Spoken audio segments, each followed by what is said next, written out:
কালকের না অনেক ভাত আছে, জল দিয়ে রেখেছি। তো আলু ভাজার কথা ছিল, তো আলু ভাজা খাবে না বলে কি বাঁধাকপি কেটে দিয়েছি, খালি পকোড়া বানিয়ে দে। তো বোন ওই যে কেটে দিলে বলে আমি বানাতে পারি না, তুই বানিয়ে দে, ভালো হয়। তো ওই যে বানাচ্ছি, ভাত দিয়েই খাবো। কারণ কালকে সবাই ওই কী বলবো আর, সবারই মোটামুটি পেট ভর্তি ছিল। বাবা দাঁড়াও বাবা, আমি একটু বানাই। সকালবেলা উঠে আজকে কাপড়গুলো কেচে দিলাম। পুজোতে পরে যে কাপড়গুলো ঘোরা হয়েছে একদম জমা হয়ে গেছে, প্রচুর কাপড় ঘরে একদম জমা হয়ে গেছে, ওগুলো সব কেচে দিলাম। কি বাবা সিটে বসবো? ঠিক আছে, আসছি আমি। হ্যাঁ, তো কাপড়গুলো উল্টে দিয়ে এলাম, উল্টে দিয়ে এসে, কারণ বেশিক্ষণ কাপড় রাখাও যায় না, রোদে জ্বলে যায়, ডিসকালার হয়ে যায়। এই জন্য কাপড়গুলো ওই যে গুবলুর, দেখো জুনিয়ার কাপড়, গুবলুর বেশিরভাগ গুবলুর কাপড়ই বেশি আমাদের কাপড়ের চেয়ে।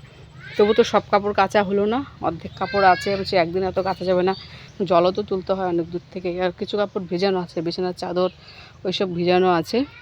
ও বাবা, লাউ গাছটা মরে যাচ্ছে। কি বাবা? হ্যাঁ যাচ্ছি যাচ্ছি, গাছ, হলুদ গাছ, আদা গাছ, এগুলো মরে যাচ্ছে। মাখি এই পকোড়া খেতে গেলে না প্রচুর তেল লাগে। আর আমাদের এই ভাজাটা বেশি খায়, পকোড়া বড়া। ঠান্ডা সিজনে তো আরও বেশি, গরমের সিজনে খাওয়া হয় কিন্তু সেরকম খাওয়া হয় না, হয়তো মাসে 2-3 দিন খাওয়া হয়। কিন্তু গরম মানে ঠান্ডার দিনে যে ঠান্ডা পড়বে, মানে সপ্তাহে 4-5 দিনই খাওয়া হয় পকোড়া। পকোড়া, আলু সিদ্ধ, পায়েস। বাড়ির সবাই পকোড়া খেতে ভালোবাসে, খালি মা বাদে। যাই হোক, ভালো করে মেখে নিয়ে একটু জল দিতে হবে, দেখতে বেশ সুন্দর লাগছে দেখো। হ্যাঁ, তো যে হয়ে গেছে মাখা, এখন দিয়ে দেবো তেলে। একটু বড় বড় করেই বানাবো,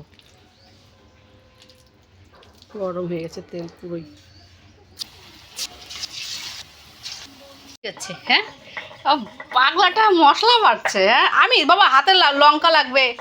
ওরে বাবা, অনেকটাই অনেকটাই বাড়ছে রে, গুঁড়া করে ফেলছে প্রায়। বাবা সরো, যাও যাও যাও। পা দিয়ে ধরে রাখছে বুঝছিস, পাটাকে পা দিয়ে ধরে নিচ্ছে, তারপরে ইসে করে।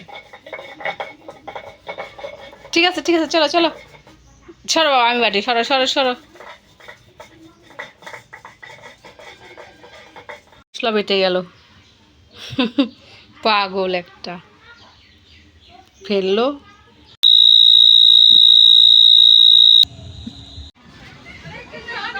আমি কোথায় গেলাম?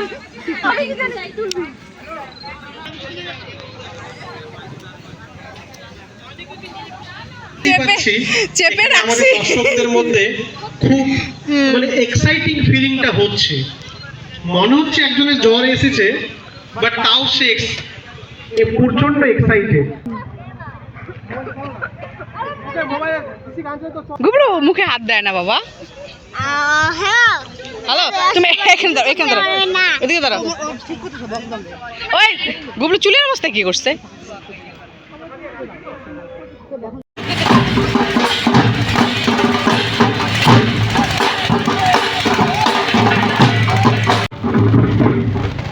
সবাই দেখতেই পাচ্ছেন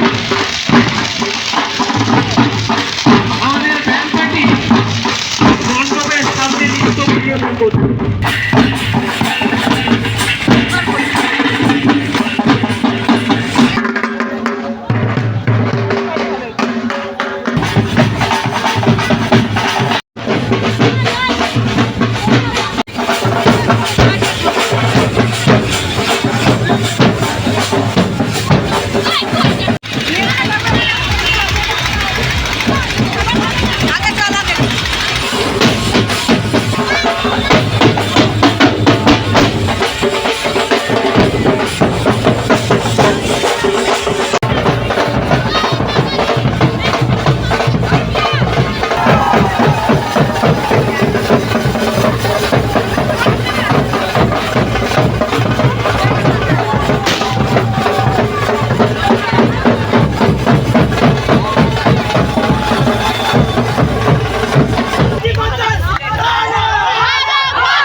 টাকা করে কি রে, তুই তো অনই করিস না। অন করি নাই না অনেক করে নাই ভিডিওটা না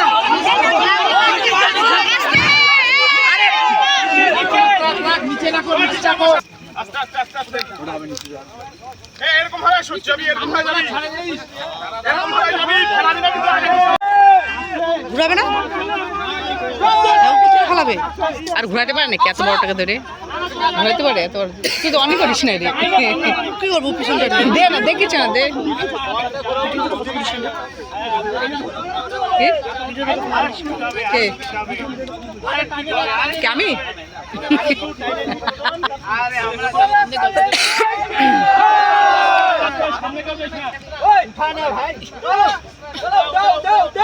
আর কেউ চাপা পড়ছিল রে।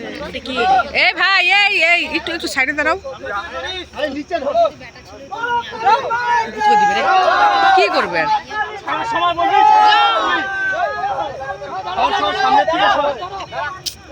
এবার সামনে চাপা পড়ে যাবে না।